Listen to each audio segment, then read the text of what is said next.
more towards what would you perceive as most valuable set of framework or realities that as a very old Malay living in Malaysia, what can we actually take out of the inscription that you think could benefit society, and if you put it in as layman and philosopher as you can help us better understand? Thank you. Well, one I suppose was as mentioned just now,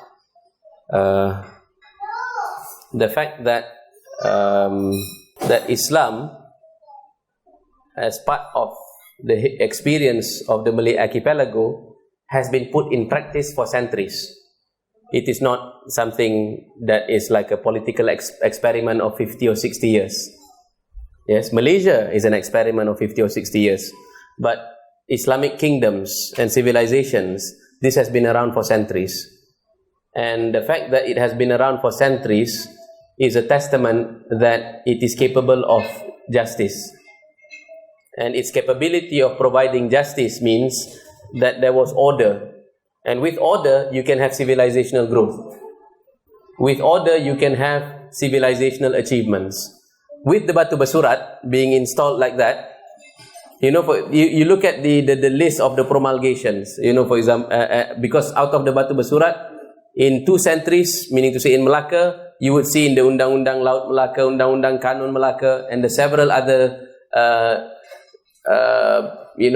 related manuscripts in this part of the world, you will see that they were talking about what is the purpose of a nation, what is the purpose of a kingdom. Yes, so the Batu Bersurat is an early example of that.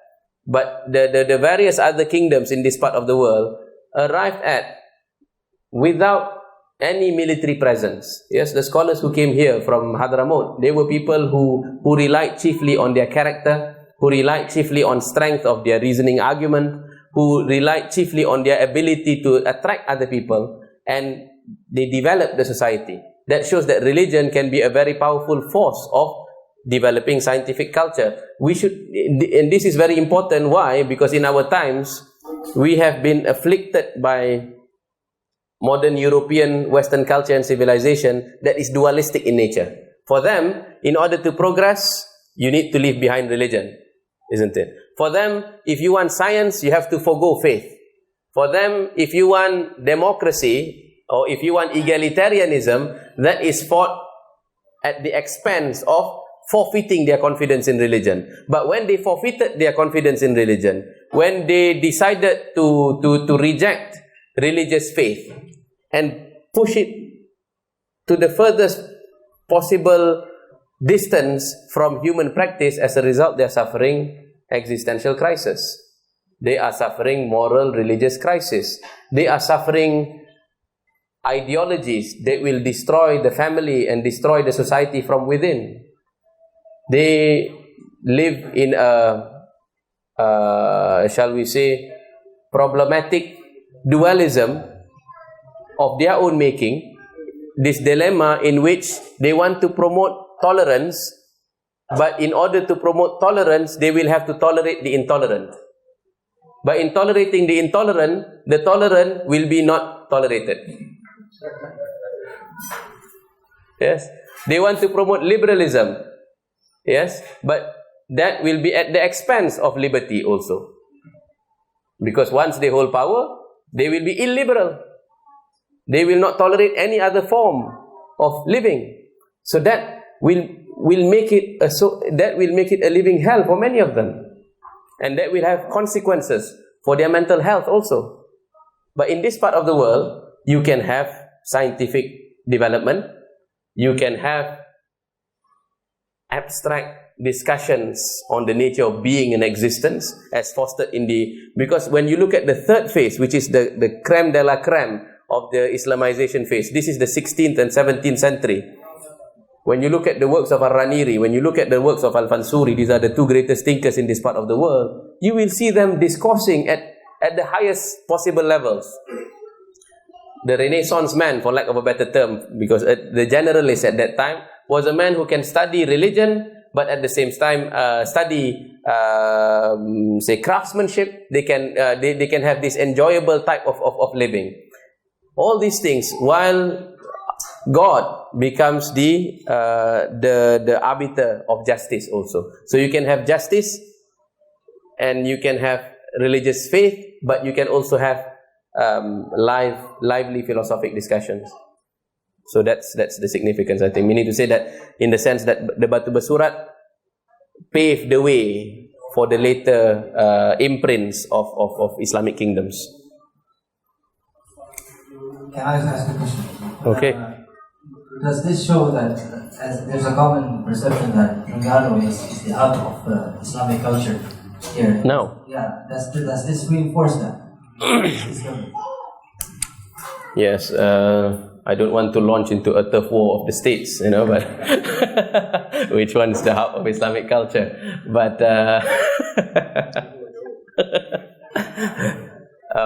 what I want to say about Terengganu was that after the Batu Bersurat, despite having a head start in 1302, there was a period in which Terengganu became overtaken by Malacca.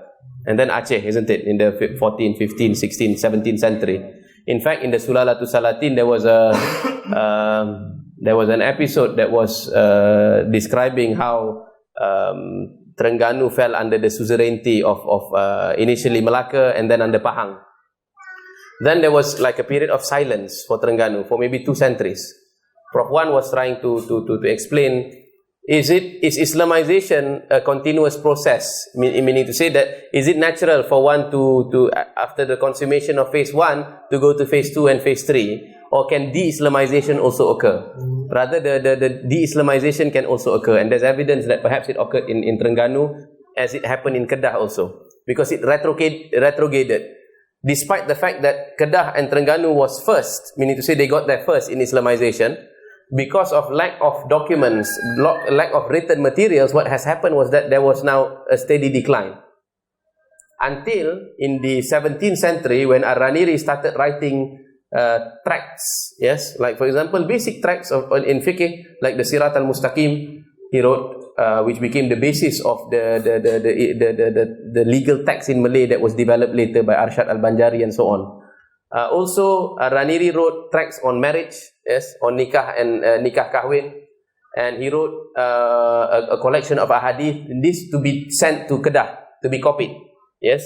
And the re-Islamization of Kedah also meant the re-Islamization of Terengganu, such that by the 18th and the 19th centuries they became re-stabilized.